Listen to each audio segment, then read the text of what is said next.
कौड़ी न पाई। और ईश्वर को क्या चाहिए?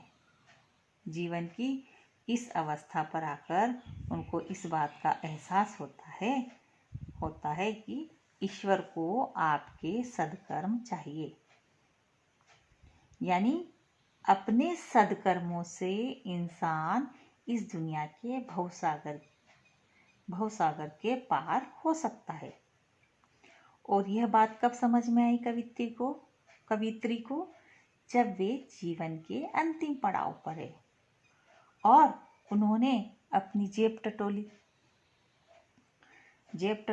यानी कि उन्होंने अपनी आत्मा में झांक कर देखा। जेब टटोलना यानी अपनी आत्मा में झांक कर देखना, आत्मलोचन करना।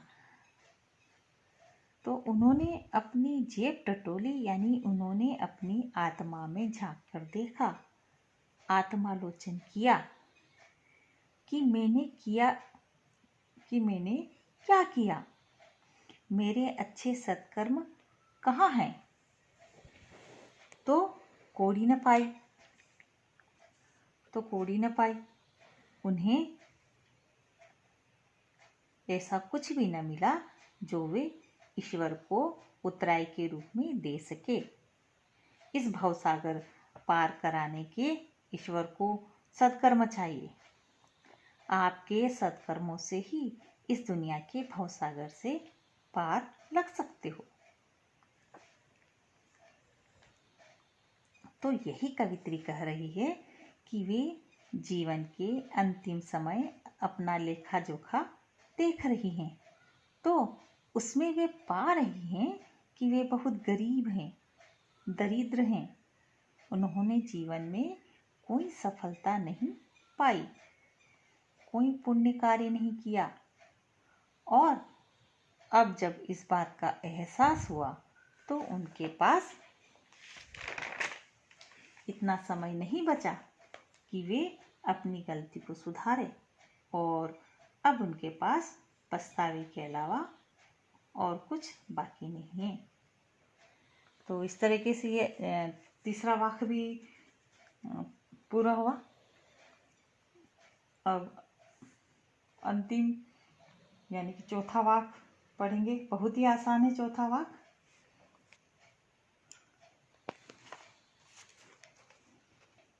थल थल में बसता है शिव ही, भेद न कर क्या हिंदू मुसलमान, ज्ञानी है तो स्वयं को जान, वही है साहिब से पहचान। शब्दार्थ देख लेते हैं। थल थल यानी कि सर्वत्र, शिव ईश्वर को कहते हैं, भेद यानी भेदभाव, साहिब यानी स्वामी या ईश्वर प्रभु।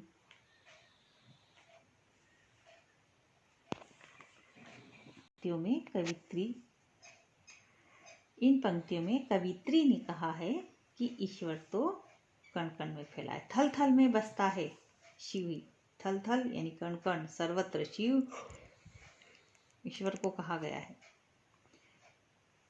तो यहाँ कवित्री ने, इन पंक्तियों में कवित्री ने कहा है कि ईश्वर तो कण कण में फैला है, कण कण में मौजूद है, सबके भीतर मौजूद है, हर हृदय के भीतर ईश्वर का वास है। तो फिर भेद न कर क्या हिंदू मुसलमान, तो फिर हिंदू और मुसलमान का भेद करके हम इंसानों को बांटने वाले कौन होते हैं? यानी कहने का मतलब ये है कि हमें हिंदू और मुसलमान इस तरीके से जो जातिगत भेदभाव नहीं करना चाहिए। अगर ज्ञानी कहते हैं अपने आप को, समझदार कहते हो, तो पहले स्वयं को जानो, खुद को जानो। ज्ञानी हो तो स्वयं को जान।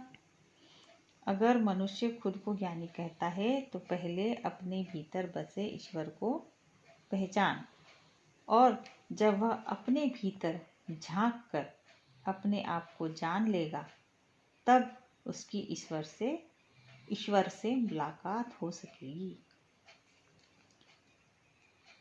वही है साहिब से पहचान, और यही ईश्वर से उसकी मुलाकात का एकमात्र साधन होगा कि अपने भीतर वह झांके और अपने भीतर बसे हुए ईश्वर को पहचानें। तो ये थे कवयित्री ललदयत के वाक। आशा है आपको समझ में आ गए होंगे। इससे संबंधित अर्थग्रहण संबंधी प्रश्नोत्तर और पाठ्य पुस्तक के क्वेश्चन आंसर मैं आपको दूंगी, वो आप लिख लीजिएगा। इसके साथ ही साथ सलार्थ भी दिए जाएंगे, वह भी आपको लिखने हैं और याद करने हैं। धन्यवाद।